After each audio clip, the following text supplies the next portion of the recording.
তোমরা যারা ক্যালকাটা ইউনিভার্সিটির আন্ডারে প্রথম সেমিস্টারের ছাত্রছাত্রী আছো, অর্থাৎ নতুন কলেজে অ্যাডমিশন নিয়েছো, রাষ্ট্রবিজ্ঞান সাবজেক্টে অনার্স আছে, তোমাদের জন্য আজকে ক্লাস খুবই গুরুত্বপূর্ণ। আজকে ক্লাসে তোমাদের ডিএসসিসি 1 পেপার, অর্থাৎ যে পেপারটা তোমাদের 75 নম্বরে পরীক্ষা হবে, এই পেপার থেকে গুরুত্বপূর্ণ প্রশ্ন উত্তর নিয়ে আলোচনা করব। প্রথম প্রশ্ন যেটা থাকছে দেখো 20 নম্বরের প্রশ্ন। প্রশ্নটা হচ্ছে, নানাবিধ ত্রুটি ও সীমাবদ্ধতার সত্ত্বেও কর্তৃত্ববাদের কিছু নির্দিষ্ট সুবিধা আছে, এটা আলোচনা করতে বলা হয়েছে এবং কর্তৃত্ববাদের বৈশিষ্ট্য সময়ের প্রেক্ষিতে বিবৃতিটি ব্যাখ্যা করো। 2024 সালে প্রশ্নটা একবার পরীক্ষায় এসেছে, তোমাদের জন্য মোস্ট ইম্পর্টেন্ট, কীভাবে প্রশ্নের উত্তর গুছিয়ে লিখবে সেটা বুঝে নাও। প্রথমেই ইন্ট্রোডাকশান অর্থাৎ ভূমিকা। দেখো, রাষ্ট্রবিজ্ঞানের আলোচনায় শাসন ব্যবস্থার শ্রেণীবিভাগ করতে গিয়ে গণতন্ত্রের ঠিক বিপরীত মেরুতে যে শাসন ব্যবস্থার কথা সবচেয়ে বেশি আলোচিত হয় তা হলো কর্তৃত্ববাদ। কর্তৃত্ববাদ হলো এমন এক রাজনৈতিক ও প্রশাসনিক ব্যবস্থাকে বোঝায় যেখানে রাষ্ট্রের যাবতীয় ক্ষমতা একজন নির্দিষ্ট ব্যক্তি, একটি বিশেষ পরিবার, কোনো সামাজিক গোষ্ঠী বা একটিমাত্র দলের হাতে সম্পূর্ণভাবে কুক্ষিগত থাকে। এই ব্যবস্থায় জনগণের স্বাধীন রাজনৈতিক অংশগ্রহণের সুযোগ বা সরকার পরিবর্তনের কোনো সাংবিধানিক অধিকার থাকে না। প্রখ্যাত রাষ্ট্রবিজ্ঞানী জুয়ান লিঞ্চ কর্তৃত্ববাদের সুস্পষ্ট সংজ্ঞা দিতে গিয়ে বলেছেন, কর্তৃত্ববাদী শাসন হলো এমন এক রাজনৈতিক ব্যবস্থা যেখানে সীমিত ও দায়িত্বহীন রাজনৈতিক বহুত্ববাদ বর্তমান থাকে এবং যেখানে কোনো সুনির্দিষ্ট ও সুসংহত মতাদর্শের পরিবর্তে একটি স্বাতন্ত্র্যসূচক মানসিকতা কাজ করে। বাস্তবে এই শাসন ব্যবস্থার সর্বস্তরে কঠোর নিয়ন্ত্রণ কায়েম করলেও কিছু নির্দিষ্ট ক্ষেত্রে এর এমন কিছু ইতিবাচক দিক রয়েছে যা রাষ্ট্রীয় কাঠামোকে দৃঢ় করতে সাহায্য করে। এবার প্রথমেই হচ্ছে কর্তৃত্ববাদের বৈশিষ্ট্যগুলো দেখো, প্রথম দ্বিতীয় করে লেখা আছে। 1 নম্বর বৈশিষ্ট্য হচ্ছে ক্ষমতার চরম কেন্দ্রীকরণ এবং বিকেন্দ্রীকরণের অভাব।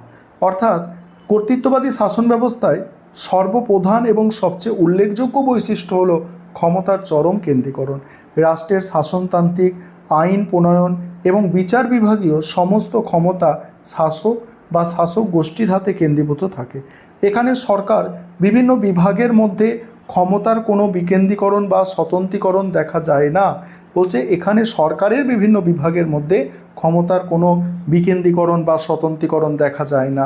শাসকের ইচ্ছাই হলো চূড়ান্ত আইন এবং তার নির্দেশ অমান্য করার অর্থ হচ্ছে রাষ্ট্রদ্রোহিতা। তারপর সীমিত ও নিয়ন্ত্রিত রাজনৈতিক বহুত্ববাদ। এই ব্যবস্থায় বিরোধী রাজনৈতিক দল, শ্রমিক সংগঠন বা স্বার্থ গোষ্ঠীর অস্তিত্ব থাকলেও তাদের কোনো স্বাধীন সত্তা থাকে না। শাসক গোষ্ঠী অত্যন্ত কঠোরভাবে নিয়ন্ত্রিত এবং শর্ত সাপেক্ষে কিছু সামাজিক বা রাজনৈতিক সংগঠনকে কাজ করার অনুমতি দেয় মাত্র। প্রকৃত বিরোধী দলের গঠনমূলক ভূমিকা এখানে সম্পূর্ণ অনুপস্থিত থাকে এবং সরকারের সমালোচনা করার কোনো আইনি অধিকার এই সংগঠনগুলি থাকে না।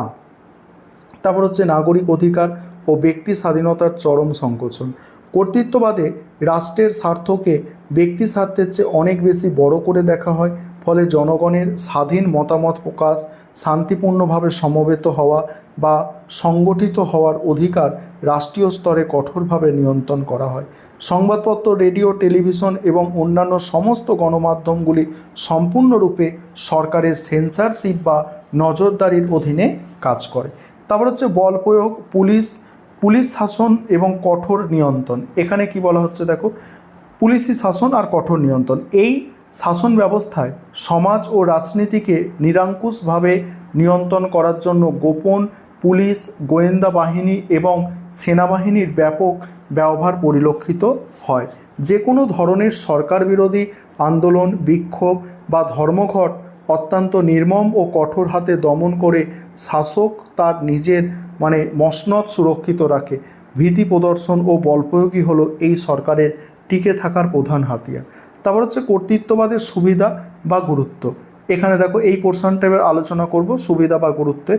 তবে তার আগে একটা বিষয় তোমাদের বলার আছে, তোমাদের জন্য অনলাইন কোচিং ক্লাস চলছে। তোমরা যদি কেউ পেড ব্যাচে অ্যাডমিশন নিতে ইচ্ছুক থাকো বা আমাদের থেকে স্টাডি মেটেরিয়াল অর্থাৎ PDF নোটস কিনতে চাও, তাহলে তোমরা স্ক্রিনে দেওয়া নম্বরে যোগাযোগ করতে পারো। এখানে কি বলা হচ্ছে দেখো, দ্রুত সিদ্ধান্ত গ্রহণ ও কার্যকর রূপায়ণ। কর্তৃত্ববাদী শাসন ব্যবস্থায় ক্ষমতা যেহেতু একজনের বা একটি ক্ষুদ্র শাসক গোষ্ঠীর হাতে কেন্দ্রীভূত থাকে, তাই যে কোনো জাতীয় বা আন্তর্জাতিক বিষয়ে অতি দ্রুত সিদ্ধান্ত গ্রহণ করা সম্ভব হয়। গণতান্ত্রিক ব্যবস্থার মতো এখানে দীর্ঘ সংসদীয় আলাপ আলোচনা, বিরোধী দলের সমালোচনা বা জনমতের তোয়াক্কা করতে হয় না। ফলে গৃহীত সিদ্ধান্ত অতি দ্রুততার সঙ্গে বিনা বাধায় প্রশাসনিক স্তরে বাস্তবায়িত করা যায়। তারপর হচ্ছে রাজনৈতিক ও সামাজিক স্থিতিশীলতা বজায় রাখা। অনেক ক্ষেত্রেই দেখা যায় বহুদলীয় গণতান্ত্রিক ব্যবস্থায় তীব্র দলাদলি, স্বার্থের সংঘাত এবং ক্ষমতার লড়াইয়ের কারণে সমাজে এক ধরনের রাজনৈতিক অস্থিরতার সৃষ্টি হয়। কিন্তু কর্তৃত্ববাদী শাসনে কঠোর নিয়মানুবর্তিতা, শৃঙ্খলা পরায়ণতা এবং শক্তিশালী বিরোধীদের অভাব থাকায় কারণে রাষ্ট্র একটি নিরবচ্ছিন্ন রাজনৈতিক ও সামাজিক স্থিতিশীলতা বজায় থাকে। আর এই কঠোর স্থিতিশীলতা একটি সুশৃঙ্খল ও ঐক্যবদ্ধ সমাজ গঠনে বিশেষ সহায়ক হয়। তারপর হচ্ছে জাতীয় সংকট ও জরুরি অবস্থার মোকাবিলায় চরম কার্যকারিতা। বহিঃশত্রুর আক্রমণ, তারপর যুদ্ধবিগ্রহ, ভয়াবহ প্রাকৃতিক বিপর্যয় বা তীব্র অর্থনৈতিক সংকটের সময় কর্তৃত্ববাদী সরকার অত্যন্ত কার্যকর ও ফলপ্রসূ ভূমিকা পালন করে। এই ধরনের সরকার জরুরি ভিত্তিতে সমগ্র দেশের যাবতীয় সম্পদ, সেনাবাহিনী ও জনশক্তিকে কেন্দ্রীভূত করে একযোগে দ্রুত পদক্ষেপ গ্রহণ করতে সক্ষম হয়, যা অনেক সময় মন্থর গতির গণতান্ত্রিক প্রশাসনিক ব্যবস্থায় সম্ভবপর হয়ে ওঠে না। তারপর হচ্ছে দ্রুত অর্থনৈতিক উন্নয়ন ও পরিকাঠামোগত প্রসার। বলছে এটি অনুন্নত বা উন্নয়নশীল দেশের প্রারম্ভিক অর্থনৈতিক বিকাশের জন্য অনেক সময় শক্তিশালী কেন্দ্রীয় নিয়ন্ত্রণ ও দৃঢ় রাষ্ট্রীয় হস্তক্ষেপের প্রয়োজন হয়। কর্তৃত্ববাদী সরকার দীর্ঘমেয়াদী অর্থনৈতিক পরিকল্পনা গ্রহণ করে এবং কোনো রাজনৈতিক বা শ্রমিক সংগঠনের বাধা ছাড়াই তা কঠোরভাবে প্রয়োগ করে দেশের শিল্পায়ন ও পরিকাঠামোর দ্রুত প্রসার ঘটাতে সক্ষম হয়। এবার হচ্ছে উপসংহারটা তোমরা দেখে নাও, এটা আর আলোচনায় আসছি না, ঠিক আছে। এইভাবে উপসংহার লিখতে হবে। এবার পরের প্রশ্ন, আজকে ক্লাসের দ্বিতীয় প্রশ্ন। এই প্রশ্নটা তোমাদের 5 বা 10 নম্বরে আসতে পারে। প্রশ্নটা হচ্ছে নাগরিক জীবনে অধিকারের গুরুত্ব আলোচনা করো। 24 সালে পরীক্ষায় এসেছে, তোমাদের জন্য মোস্ট ইম্পর্টেন্ট। এই প্রশ্নের উত্তর কিভাবে লিখবে? দেখো, রাষ্ট্রবিজ্ঞানে অধিকার বলতে বোঝায় সমাজ ও রাষ্ট্র কর্তৃক স্বীকৃত সেই সব সুযোগ সুবিধা যা ব্যক্তির ব্যক্তিত্ব বিকাশের জন্য অপরিহার্য। অধ্যাপক হ্যারল্ড ল্যাস্কির মতে অধিকার হলো সমাজ জীবনের সেই সব বাহ্যিক সত্ত্ব যা ছাড়া কোনো মানুষ তার সত্তার পূর্ণাঙ্গ বিকাশ ঘটাতে পারে না। তাই এটি সভ্যতা ও গণতান্ত্রিক রাষ্ট্রের নাগরিক জীবনে অধিকারের গুরুত্ব অপরিসীম। বলছে সভ্য ও গণতান্ত্রিক রাষ্ট্রে নাগরিক জীবনে অধিকারের গুরুত্ব অপরিসীম। এবারে নাগরিক জীবনে অধিকারের গুরুত্ব ও প্রাসঙ্গিকতা দেখো কি বলা হচ্ছে এখানে। প্রথমত বলা হচ্ছে অধিকার হলো ব্যক্তির স্বাধীনতা ও আত্মবিকাশের প্রধান রক্ষা কবচ। এটি নাগরিকদের রাষ্ট্রের বা অন্য কোনো প্রভাবশালী গোষ্ঠীর স্বৈরাচারী হস্তক্ষেপ থেকে রক্ষা করে এবং স্বাধীনভাবে চিন্তা ও মত প্রকাশের সুযোগ দেয়। দ্বিতীয় হচ্ছে রাজনৈতিক অধিকার, যেমন ভোটাধিকার, নির্বাচিত হওয়ার অধিকার। এইগুলো নাগরিকদের প্রত্যক্ষ বা পরোক্ষভাবে রাষ্ট্র পরিচালনার অংশগ্রহণের সুযোগ করে দেয়। এর ফলে রাষ্ট্রের কাঠামোটি গণতান্ত্রিক ও কল্যাণকামী হয়ে ওঠে। তৃতীয় হচ্ছে সামাজিক অধিকার। সমাজে সাম্য প্রতিষ্ঠা করে। ধর্ম, বর্ণ, জাতপাত বা লিঙ্গ বৈষম্য দূর করে দেখো এখানে কি দূর করে নাগরিকদের মধ্যে পারস্পরিক শ্রদ্ধাবোধ ও ভ্রাতৃত্ববোধ গড়ে তোলে। চতুর্থ হচ্ছে অর্থনৈতিক অধিকার, যেমন কর্মের অধিকার, ন্যায্য মজুরি পাওয়ার অধিকার নাগরিকদের জীবন ধারণের ন্যূনতম আর্থিক নিরাপত্তা সুনিশ্চিত করে।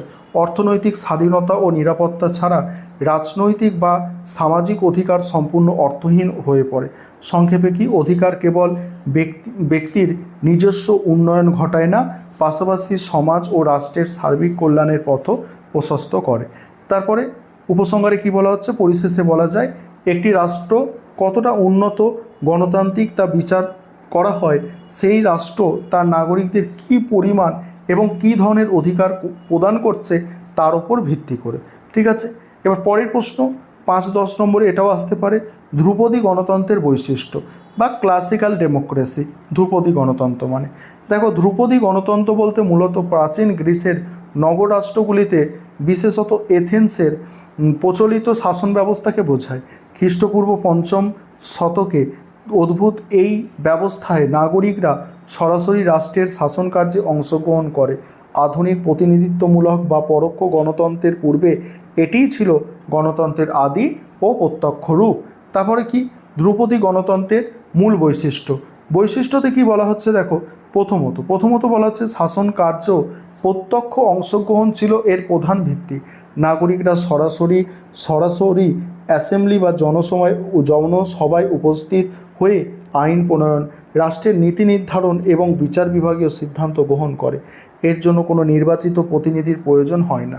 দ্বিতীয় হচ্ছে ধ্রুপদী গণতন্ত্রে নাগরিক সদ্গুণ এর ওপর সর্বাধিক গুরুত্ব দেওয়া হয়। ব্যক্তিগত ও পারিবারিক স্বার্থের ঊর্ধ্বে উঠে রাষ্ট্রের সার্বিক কল্যাণ সাধন এবং রাজনৈতিক কার্যকলাপের সক্রিয়ভাবে অংশগ্রহণ করাকে নাগরিকদের নৈতিক কর্তব্য বলে মনে করা হয়। তৃতীয়ত হচ্ছে রাজনৈতিক সাম্য ছিল এই ব্যবস্থার অন্যতম অপরিহার্য শর্ত। আইন প্রণয়ন বা শাসন কার্যে অংশগ্রহণের ক্ষেত্রে সকল নাগরিকের সমান অধিকার ছিল এবং লটারির মাধ্যমে বিভিন্ন সরকারি পদে নাগরিকদের পর্যায়ক্রমে নিযুক্ত করা হতো যাতে সবাই সমান সুযোগ পায়। চতুর্থ, এই গণতন্ত্রে একটি বড় সীমাবদ্ধতা ছিল এর সংকীর্ণ নাগরিকত্বের ধারণা। প্রাচীন এথেন্সে নারী, কৃতদাস এবং বিদেশিদের কোনো রাজনৈতিক বা নাগরিক অধিকার ছিল না। শুধুমাত্র স্বাধীন ও প্রাপ্তবয়স্ক পুরুষরাই নাগরিক হিসাবে গণ্য হতেন। এবার উপসংহারটা তোমরা দেখে নাও। এই ছিল আজকের ক্লাস।